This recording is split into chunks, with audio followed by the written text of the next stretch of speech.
During a meeting that was held on Tuesday, the Election Commission had mentioned that delimitation process would be done in Assam, and that was when the actual problem started with several political parties holding protests.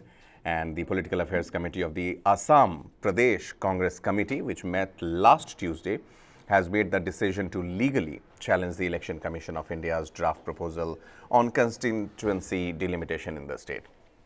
Additionally, it was agreed that the Congress would lead a delegation of like-minded parties to once again approach the Election Commission of India and voice their concerns about the process involved in rewarding the state's assembly and parliamentary constituencies. Bhupen Kumar Bora, the president of APCC, strongly criticized the actions taken by the police against protesters during a demonstration in Barak Valley, opposing the ECI's draft delimitation. The protest was led by Kamal Lakhya, the working president of Pradesh Congress Committee. Bora also condemned Assam's Chief Minister Himanta Biswa Sarma's for his disparaging comment that Congress shops would remain closed for the next 50 years if the draft proposal for redrawing the state's constituencies was implemented. Bora expressed his displeasure with Sarma's consistent use of the term shop in relation to Congress, alleging that when Sarma was a part of the party, its principles were undermined, creating an atmosphere resembling a shop. Meanwhile, Badruddin Ajmal, the chief of All India United Democratic Front, AIUDF, threatened to approach the courts if the ECI does not abandon the current delimitation plan under consideration. Aminul Islam, the General Secretary of AIUDF and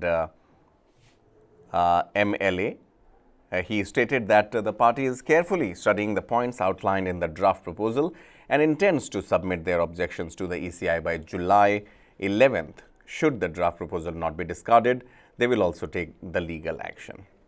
An election commission delegation is scheduled to visit Assam in July this month to hear any objections submitted by various political parties regarding the draft proposal. The deadline for the objections to be filed is set for July 11th, which is 7 to 8 days from now. This is the latest that we are hearing as of now from Assam. The visuals on your screen obviously are from the protest that happened in Assam last week. That is on 27th of June this year. And obviously the reason also remains the same as to why the delimitation of Assam should be done or not done. Now, the release of the draft for delimitation of assembly and parliamentary seats in Assam by the Election Commission of India on June 20th has led to a war of words between the ruling Bharatiya Janata Party and the opposition. Though there is no change in the number of Assembly and Lok Sabha seats that was earlier feared, 126 in the Assembly and 14 Lok Sabha seats in Assam, that won't change.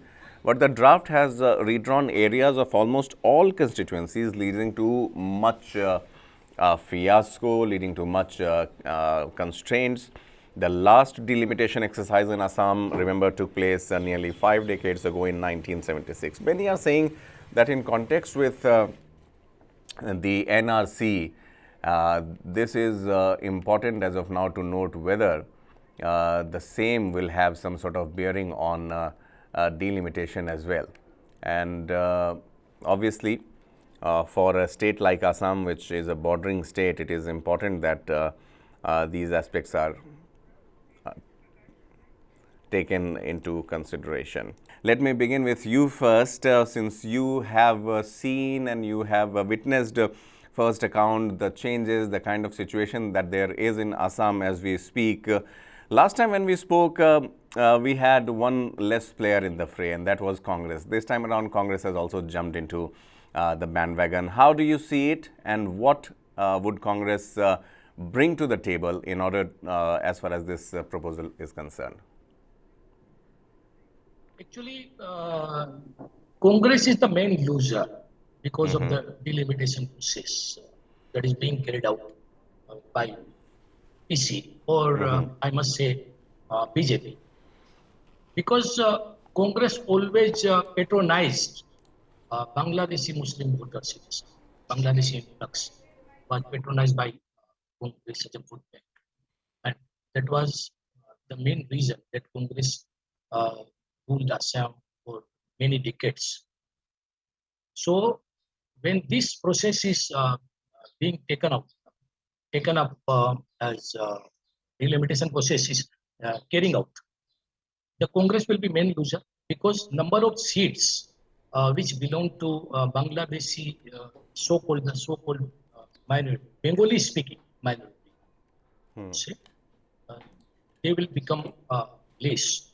So Congress thinks that it will lose its vote bank and number of seats in the Assembly. And same is the case with the AIUDF Badruddin Ajmal also. He's mostly banking on the uh, so-called doubtful voters. So definitely that's why now Congress has realized that Hindutva was never its whole plank, always played the card of minoritism. Minoritism.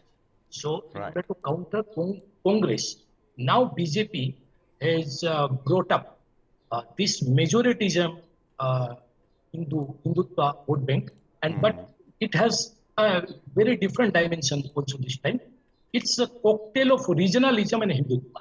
So Right. regionalism and Hindutva is a cocktail of regionalism and Hindutva. So it's a worrisome factor for the regional political outfit like AGP and Assam Jatiya Parishad, all other regional groups. Right.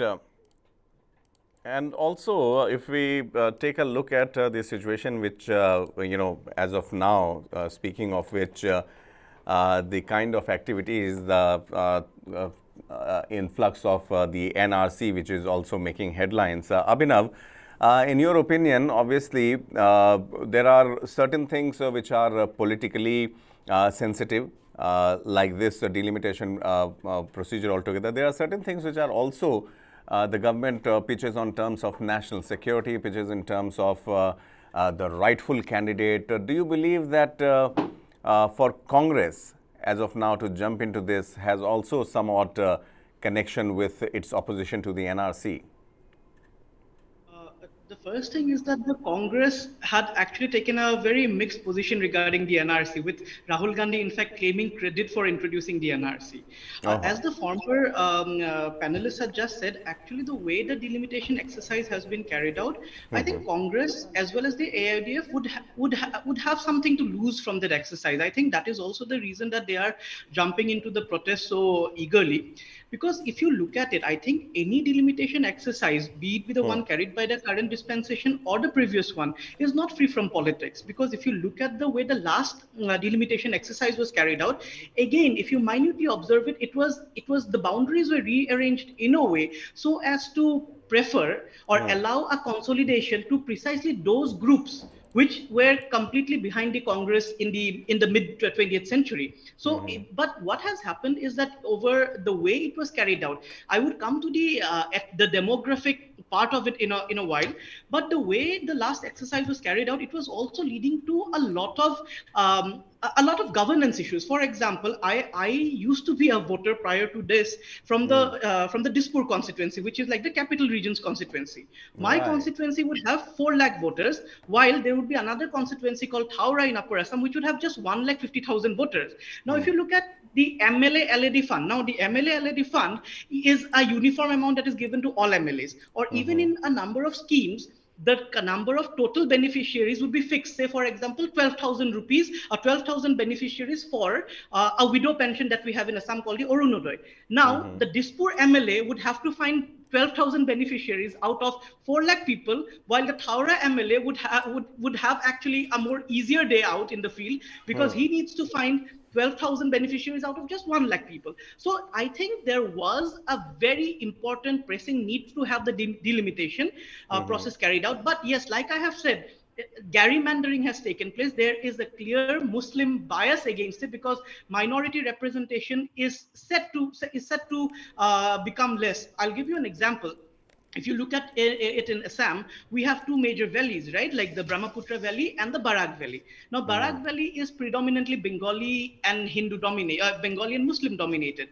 Now, in Barak Valley, there are 36 lakhs population as per the 2001 census.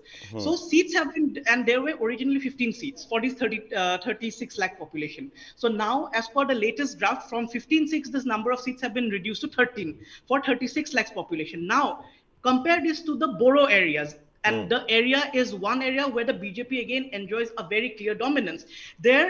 The total population is 31 lakh and you have 13 seats. So if you can see, if you have to go into the nitty-gritties of why there are protests taking place and the sites where the protests are taking place, I think even last night, the entire Congress top brass was in Barak Valley, because there are protests erupting because of the way the seats have been curtailed. Like I said, 36 lakhs people, there were 15 seats, have been reduced to 13. Or even there are other seats, like for example in Lower Assam there would be a prestigious seat called the Borpeta constituency. So what has happened in Borpeta constituency was that it would be a constituency that would be strongly dominated, where Muslim voters would play a decisive role. But this time what has happened is that that seat has been turned into an SC seat. So while the Muslim voice has received the dent, but at the same time, if you look at it, scheduled tribes and scheduled caste representation would be increasing as a result of this delimitation. Over to you. Right. Mr. Sarma, how does the Chief Minister, Himanta Biswa Sarma, feel about this draft? Himanta Biswa Sarma is definitely happy about this draft, because he has said recently that this is a entry door for the closed seats of Assam. As you know that people of Assam are constantly demanding reservation of assembly seats and in government jobs, 80% or 100%, whatever may be the case. So Himanta Biswa Sarma, as he knows that he's actually the state government and union home ministry sitting over the reports submitted to implement the Clause 6 by Justice Biplab Sharma committee. So they could not do anything much in that regard. So there was definitely a resentment against this government in the regional groups. Now Mr. Sharma is saying that this is a step towards ensuring safeguard to the people of Assam, especially the ethnic group. So accordingly, BTR chief Pramod Boro also claimed that this will ensure protection of the rights of the ethnic groups. So I don't think that he's unhappy over this, because he earlier also in the last talks I said that he's a caste pessimist. He's a Brahmin by caste. So in a state where tribal population, especially the Assamese ethnic groups, dominate the politics of Assam, other than the Muslim groups and the Bengali Hindus. So mostly he's trying to impress upon them that he is more regional than other regionalistic than the regional political outfits, and he is there to protect the interest of the Assamese.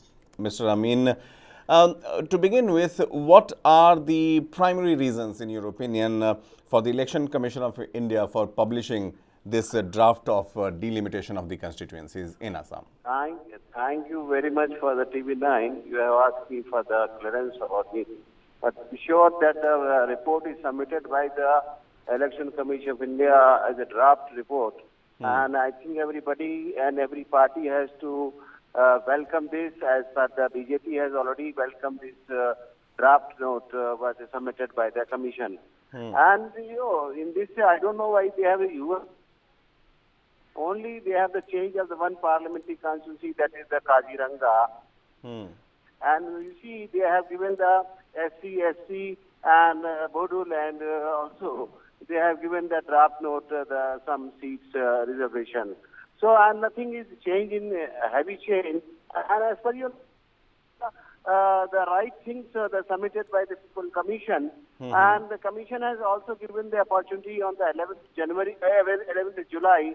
They asked to meet their commission anytime, and they have all parties welcome their suggestions.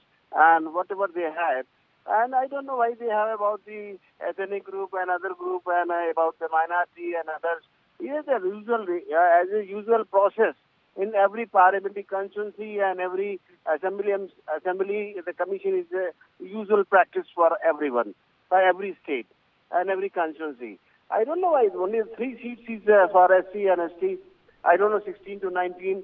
And this is the things only.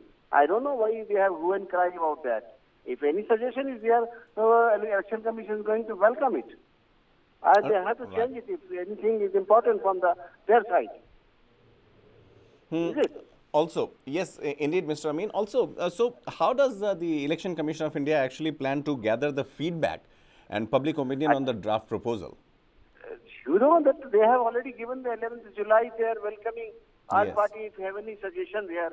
And this is the publishing the draft note means welcome from all corner, all parties and all any group is society or any objection is there. So they have to revamp for that. And you know, this is the 2026, we have the census. So not before we have to do any changes in the parliamentary constituency or assembly constituency.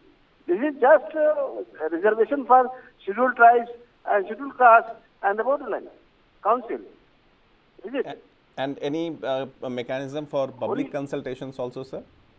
No, only one seat is for the, I'm telling you that for the Kaziranga they have changed the name. For the parliamentary constituency. What is the difference between changing the name? That is very well known in the world famous. Kaziranga is the world century. And so that's why it's good for everyone. Everybody has to recognize it.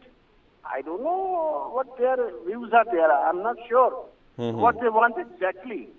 And they are blaming to the government. You know, the government has no role in case of the election commission, of the election, after the notification, before the notification. So these are things that are very normal things. Right. I don't know. First, let's see if they are submitting any objections. If election commission is not going to welcome it, so there another door is there. For the Supreme Court, they can go for challenge there. Yeah. Right.